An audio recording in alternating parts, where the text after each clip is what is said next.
Ashivuni leo kwa chochote nilichokifanya. Sasa mnaenda kwa lugha. Yeah.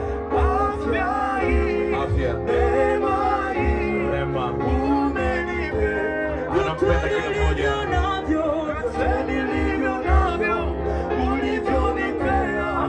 Umenipendelea. Sasa kwa sasa Lulu. You may have a seat.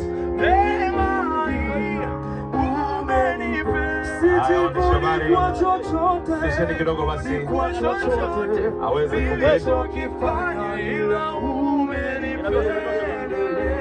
Hii hapa ni video inamuonesha msanii maarufu wa muziki kutokea hapa nchini Tanzania, namzungumzia mwanadada Lulu Diva, ambapo usiku wa leo alikuwa na hafla fupi tu ya uzinduzi wa duka lake, ambapo mamia ya watu walihudhuria katika hafla hiyo ambayo ilifanyika jijini Dar es Salaam, Tanzania. Sasa Lulu Diva alionekana ni mwenye furaha sana wakati ambapo watu wamefika kumsapoti, lakini pia marafiki zake, ndugu jamaa na marafiki ambao waliungana naye pamoja kuhakikisha kuwa jambo hilo au shughuli hiyo inaenda vyema kabisa. Sasa ilifika wakati ambao DJ aliweka wimbo wa dini, ni wimbo fulani hivyo wa hisia sana, kuimba na kushukuru Mungu kwa kile ambacho kimetokea. Sasa ni alionyesha hali fulani hivi kuonesha kwamba ameguswa sana. Sasa tumsikilize hapa na tumtazame tuone kile ambacho alikionesha kwenye uso wake na kuonesha kuwa jambo lake lilikuwa ni kubwa na aliliheshimisha kiukweli.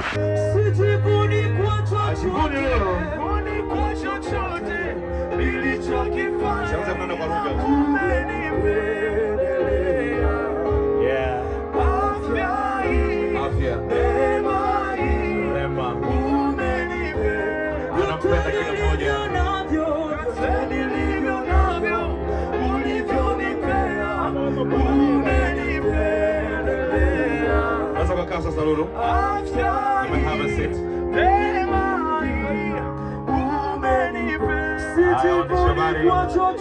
Sisheni kidogo basi aweze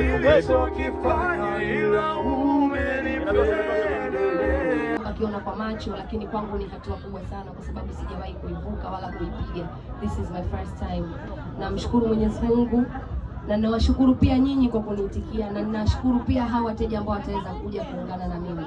Sina mengi ya kuambia, nasema kwamba yaliyomo mtaenda kuyaona. Kama yamo basi muyapokee, kama hayamo basi mnisaidie pia kuniombea kwa Mungu ili kesho yawemo. Sisi tumeelewana. Nashukuru sana, asanteni sana, na naomba juhudi. Na hapa jamani, tulivyo kuna seli pale 4035 jamani. Mimi sitaki hata kutunzwa. Kinunua kingo chako kimoja tu pale, umenisapoti. Nashukuru sana. Dalamata una chochote? Chochote unacho Dalamata sema. Wote. Na wapenda wote wanakuja. Haya, kabla tujaendelea, tulitegemea utakuwa na mwenza wako hapa. Vipi?